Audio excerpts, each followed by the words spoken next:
नमस्कार मित्रों, बंधुओं, दोस्तों, स्वागत है आप सभी का आपका अपना चैनल जो आपके स्क्रीन पे दिखाई दे रहा है, हिंदी विद अभय। प्लीज़ इसको शेयर कीजिए, सब्सक्राइब कीजिए और लाइक कीजिए। दोस्तों, कुछ खेद है जो 2-4 दिनों से वीडियो लेके आपके समक्ष उपस्थित नहीं हो पाया था। आज पुनः हम सेट 4 से लगभग 50 MCQ लेकर उपस्थित हूँ और आप लोग के लिए एक सरप्राइज है जो वीडियो के लास्ट में हम बताएंगे। तो इस सत्र में हम आपके सामने क्लास 9वीं से वर्ग 9वीं से लाल पान की बेगम, जो आपके स्क्रीन पर दिखाई पड़ रहा है, लाल पान की बेगम फणीश्वर नाथ रेणु जी का है। और 5वां चैप्टर अमृतलाल नागर जी का भारतीय चित्रपट मुख से सवाक फिल्मों तक, इन 2 चैप्टरों से लगभग 50 MCQ आपके समक्ष डिस्कस करूंगा, डिस्क्राइब करूंगा। तो प्यारे मित्रों, चलिए ध्यान से इन 50 क्वेश्चनों को देखते हैं और वीडियो के लास्ट में आपके लिए एक सरप्राइज है। चलिए, फणीश्वर नाथ रेणु का जन्म कब हुआ था? मैं बता दूं, इससे पहले सेट 3 तक आपको 90 MCQ करवाया गया है। आज हम सेट 4 पे आगे चल रहे, 90 से आगे। तो फणीश्वर नाथ रेणु का जन्म कब हुआ? तो फणीश्वर नाथ रेणु का जन्म 1921 ईस्वी में कब हुआ? तो 1921 ईस्वी में इनका जन्म हुआ। अगला क्वेश्चन है, फणीश्वर नाथ रेणु का मृत्यु कब हुआ? मृत्यु और जन्म आपको याद रखना पड़ेगा। तो फणीश्वर नाथ रेणु का मृत्यु कब हुआ? तो 1977 ईस्वी में इनका मृत्यु हो गया। अगला क्वेश्चन है, फणीश्वर नाथ रेणु का जन्म कहाँ हुआ? तो आप लोगों को पता है, जो अब अररिया जिला हो गया, पहले पूर्णिया जिला था। याद रखिएगा, पहले पूर्णिया जिला था जिस समय में इनका जन्म हुआ था, लेकिन वर्तमान में वो अररिया जिला हो गया है और गांव का नाम है औराही हिंगना अररिया। अगर अररिया न दे के पूर्णिया रहे तो आप पूर्णिया भी क्वेश्चन का आंसर दे सकते हैं। अगला क्वेश्चन, किस वर्ष रेणु जी नेपाली जनता को राजशाही के दमन और अत्याचारों से मुक्ति के लिए सक्रिय योगदान दिया? क्वेश्चन, किस वर्ष? तो वो है 1950 वर्ष। कब है? 1950 वर्ष। अगला क्वेश्चन है, रेणु जी का वास्तविक उदय 1954 में किस उपन्यास से हुआ? वास्तविक उदय का मतलब हुआ कब, किस उपन्यास से उनको ख्याति प्राप्त हुआ? तो वो है मैला आंचल। और याद रखिएगा, मैला आंचल का प्रकाशन वर्ष अगर पूछ दें तो 1954 हो जाएगा। लाल पान की बेगम पाठ के रचयिता कौन है? तो लाल पान की बेगम के रचयिता हैं फणीश्वर नाथ रेणु। मित्रों, बंधुओं और दोस्तों, आपसे एक शिकायत है। सेट 3 में आपसे एक सवाल किया गया था, जो दरोगा जी की जो घोड़ी था उसका मूल्य कितना है, या कोई व्यक्ति या कोई मित्र कमेंट बॉक्स में आप लोग नहीं दिए। इसका मतलब जो आप मन से स्टेट की पुनः से तैयारी नहीं कर रहे हैं। अब यह लास्ट मौका है आप लोगों के लिए। आप लोग कृपया ध्यान देके एक एक चैप्टर को, एक एक क्वेश्चन को गौर से पढ़िए। तो उस घोड़ी का मूल्य था 7 रुपया। 7 रुपया उस घोड़ी का मूल्य था। लाल पान की बेगम कौन सी परिवेश की कहानी है? तो लाल पान की बेगम जो है, यह शुद्ध ग्रामीण परिवेश की कहानी है, ग्रामीण परिवेश की कहानी है। लाल पान की बेगम किसे कहा गया है? लाल पान की बेगम कहा गया है बिरजू की मां को लाल पान की बेगम कहा गया है। रेणु जी के जीवन के साहित्यकार कैसी है?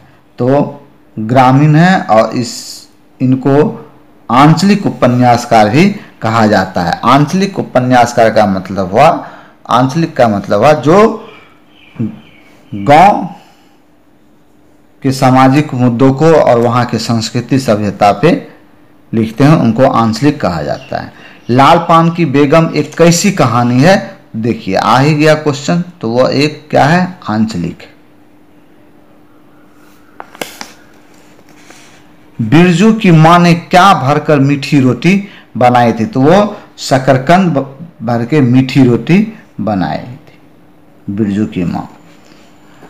बिरजू की मां के माथे पर किस चीज की चांदनी शोभती है? तो मांग टीके की उनके माथे पे शोभती थी। अगला क्वेश्चन है चंपिया बिरजू की कौन थी? तो चंपिया बिरजू की कौन थी? तो बहन थी। चंपिया बिरजू की बहन थी। गौने की साड़ी में एक खास क्या आती है?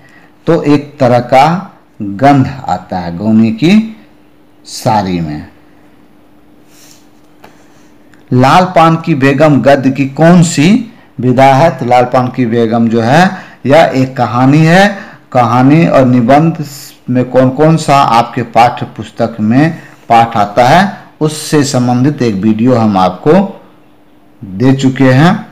नहीं होगा तो वो आप डिस्क्रिप्शन बॉक्स में लिंक होगा, वहां से आप जाके देख सकते हैं। बिरजू की मां के आराध्य देव कौन थे? तो बिरजू की मां के आराध्य देव थे भोला बाबा।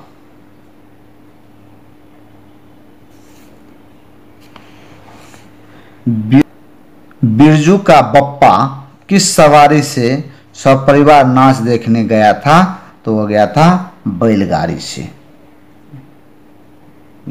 बैलगाड़ी से उसके बप्पा सपरिवार गए थे नाच देखने। बिरजू की मां अपने पति को किस रूप में समझती है? किस रूप में समझती है? तो गोबर गणेश के रूप में। गोबर गणेश के रूप में मतलब हुआ कोई काम का नहीं। बिरजू की मां अपने पति को गोबर गणेश ही समझते थे।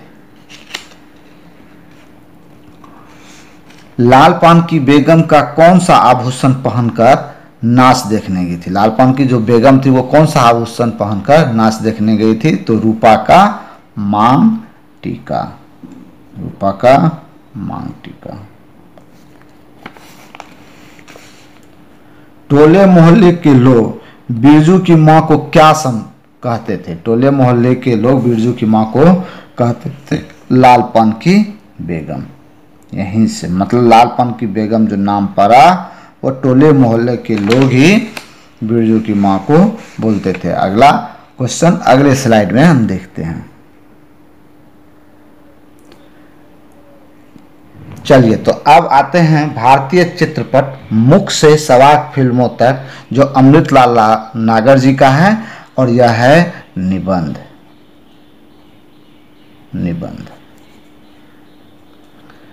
चलिए तो अगला क्वेश्चन है अमृतलाल नागर का जन्म कहाँ हुआ? तो अमृतलाल नागर का जन्म हुआ आपको आगरा में। कहाँ जन्म हुआ? तो आगरा में। अ से अमृतलाल और अ से आगरा, यह थोड़ा सा समझाने का एक ट्रिक दी है। अमृतलाल नागर का जन्म कब हुआ? तो अमृतलाल नागर का जन्म 1916 में हुआ। नागर जी मूलतः क्या थे? तो नागर जी मूलतः गुजराती थे। वो क्या थे? गुजराती थे। नागर जी जब 19 वर्ष के थे तो उसकी देहांत हो गई। किसका देहांत हो गया? जब नागर जी 19 वर्ष के थे तो उनके पिताजी का देहांत हो गया। दोस्तों 50 क्वेश्चन का अब सीरीज आएगा, चूँकि हमको 2500 क्वेश्चन जो हम आप लोगों से 2500 क्वेश्चन जो आप लोगों से हम वादा किए हैं वो हमको पूरा करना है। तो क्वेश्चन सेट में बढ़ते भी जाएगा। कभी 30 से स्टार्ट किए थे, 50 के अप्रोक्स आज दे रहे हैं, हो सकता है अगले वीडियो से में 100 क्वेश्चन भी आए। किस वर्ष नागर जी फिल्म में लेखन का काम किए? किस वर्ष नागर जी फिल्म में लेखन का काम किए? तो 1940 से लेके 1947 तक किए हैं। 1940 से लेके 1947 तक किए हैं। वे लखनऊ में ड्रामा प्रोड्यूसर के रूप में किस वर्ष रहे? तो 1953 से 1956 तक वो लखनऊ में प्रोड्यूसर के रूप में काम किए। और लेखन का काम कब किए? 1940 से 1947 तक। नागर जी का महत्वपूर्ण योगदान किस चीज़ों में था? तो वो नाटक में था। क्या चीज़ में था? नाटक में था। जब यह 25 क्वेश्चन का सीरीज समाप्त हो जाएगा, उसके बाद आपको सिलेबस के अनुसार बहुत सारे क्वेश्चन हैं जो ग्रेजुएशन लेवल पे हम आपको देंगे, जैसे भक्ति काल, आदि काल, वो काल खंड पूरा आपको बताया जाएगा। काल खंड तो आपको कहीं नहीं जाना, किसी यूट्यूब चैनल पे नहीं जाना है। आपका हिंदी विद अभय को आप देखते रहिए लगातार। यह हमारा वादा है जो आपको 120 स्कोर पार कराना है। चलिए, नागर जी को प्रेमचंद पुरस्कार किस पर मिला था? तो सुहागे पर निपुर के लिए मिला था। सुहागे पर निपुर के लिए इनको कौन सा पुरस्कार मिला था? तो प्रेमचंद्र पुरस्कार मिला था, याद रखिएगा। अमृत और विश्व पर नागर जी को कौन सा पुरस्कार मिला? तो अमृत और विश्व पर नागर जी को साहित्य अकेडमी पुरस्कार मिला। अगर आपको लग रहा है जो इतना क्वेश्चन लिखना थोड़ा मुश्किल है, तो आप एक काम कर सकते हैं, या तो अगर इसको क्वेश्चन आप लिखते जाते हैं तो आपका 90% यह क्वेश्चन आपके मानस पटल पे अंकित हो जाएगा, यह मेरा वादा है। और अगर आप चाहते हैं जो वीडियो बार बार देखना पड़ता है, लिखने में दिक्कत होता है वीडियो देख देख के, तो आप इसका PDF के लिए आप कमेंट करें। और हमारा व्हाट्सएप नंबर है 9111004382। यह हमारा व्हाट्सएप नंबर है। इस पे आप अपना नाम और स्टेट लिख के कमेंट कीजिए, PDF का डिमांड कीजिए। बिल्कुल फ्री आपको PDF जो अभी तक सेट 4 तक हुआ है वो आपको मिलेगा। आपको वहाँ से लिखने में सहूलियत होगी। और हम जैसा कि वादा किए हैं कि वीडियो के अंत में आपके लिए, आपके तैयारी के लिए एक सरप्राइज है, तो वीडियो को अंत तक देखते रहिए। नागर जी की कसौटी कैसी थी? तो नागर जी की कसौटी भारतीय जन थी। कैसी थी? भारतीय जन थी। भारत में सिनेमा का काम शुरू करने वाले कौन थे? तो भारत में सिनेमा का काम शुरू करने वाले सावा दादे थे। सावे दादा भारत में सिनेमा का काम शुरू करने वाले थे। भारतीय फिल्म उद्योग के जनक किसे माना जाता है? तो दादा साहेब फाल्के को। दादा साहेब फाल्के को। किशोरी साहू की पहली फिल्म कौन सी थी? तो किशोरी साहू की पहली फिल्म कौन सी थी? बहुरानी थी। कौन सी थी? बहुरानी थी। भारत की पहली बॉक्स ऑफिस हिट फिल्म कौन है? तो वो है लंका दहन। लंका दहन भारत की पहली बॉक्स ऑफिस हिट फिल्म है।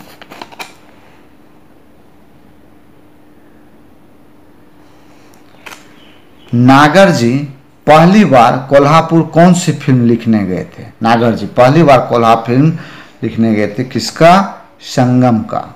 संगम। कैम्ब्रिज विश्वविद्यालय के प्रथम भारतीय छात्र कौन थे? तो कैम्ब्रिज विश्वविद्यालय के प्रथम भारतीय छात्र थे सर आर.पी. पराजय। यह क्वेश्चन को एकदम तो रट लीजिए। कैम्ब्रिज विश्वविद्यालय के प्रथम भारतीय छात्र कौन थे? Sir RP. पराजय। यह पाठ साहित्य की कौन सी विधा से है? तो भारतीय चित्र पर मुख से सवाक फिल्मों तक जो अमृतलाल नागर जी का है, यह विधा निबंध है। यह विधा निबंध है।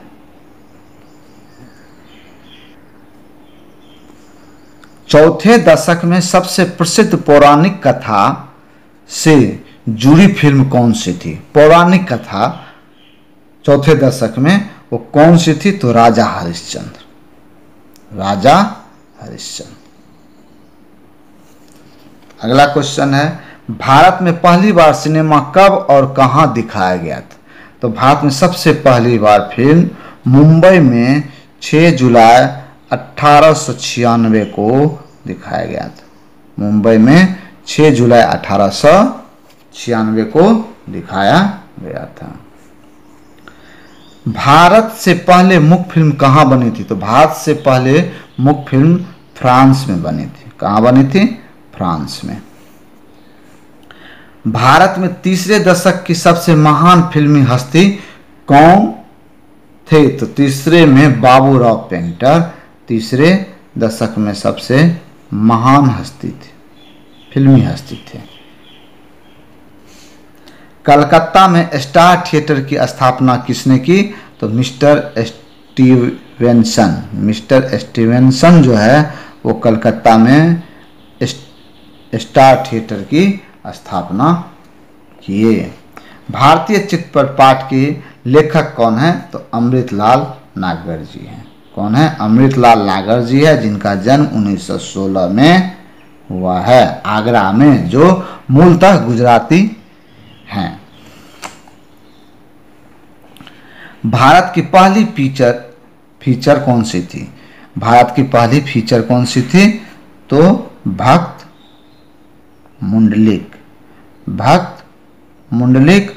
और आज का लास्ट क्वेश्चन, शुरुआती दौर की फिल्म को लोग क्या कहते थे? तो शुरुआती दौर की फिल्म को लोग वायस्कोप कहते थे। वायस्कोप के बारे में एक बात बता दें, जब आप बचपन में होंगे तो साइकिल पे एक पीछे बक्सा वाला आता था और वहाँ पीछे के बक्स उसमें 1 2 3 4 या 5 आपको गोल जैसा रहता था, वहाँ पे आँख ले जाके हम लोग फिल्म को देखते थे, एक पोस्टर टाइप का, उसी को बायोस्कोप कहा जाता है। तो चलिए आज हम सेट 4 में लगभग 50 MCQ को कवर किए हैं और क्लास वर्ग 9 से 2 चैप्टर लाल पान की बेगम और भारतीय चित्र पर मुख से सवाक फिल्मों तक। आज आपका सरप्राइज आपके लिए है। उससे पहले प्लीज़ प्लीज़ प्लीज़ आपका अपना channel Hindi with Abhay, Hindi with आपके स्क्रीन पे भी दिखाई पड़ रहा होगा, हिंदी विथ अभय को SSL सब्सक्राइब, शेयर और लाइक कीजिए। तो आपके लिए, आपके तैयारी के लिए सरप्राइज है, जो यह शाम में 7 बजे हम वीडियो अपलोड करते हैं आप लोग के लिए, और एक वीडियो अब चलेगा हिंदी व्याकरण से। हिंदी व्याकरण से यह भी आपको किसी टाइम में आपको हिंदी व्याकरण का अब हम कवर करवाएंगे। तो चलते चलते हमारा मंत्र आप लोग के लिए, किताब से बड़ा दोस्त कोई नहीं होता है। अपने घर में सभी बड़े जनों को और गुरुजनों का आदर कीजिए। आपका दिन अच्छा हो। मिलते हैं अगले वीडियो में, तब तक के लिए पढ़ते रहिए, पढ़ते रहिए।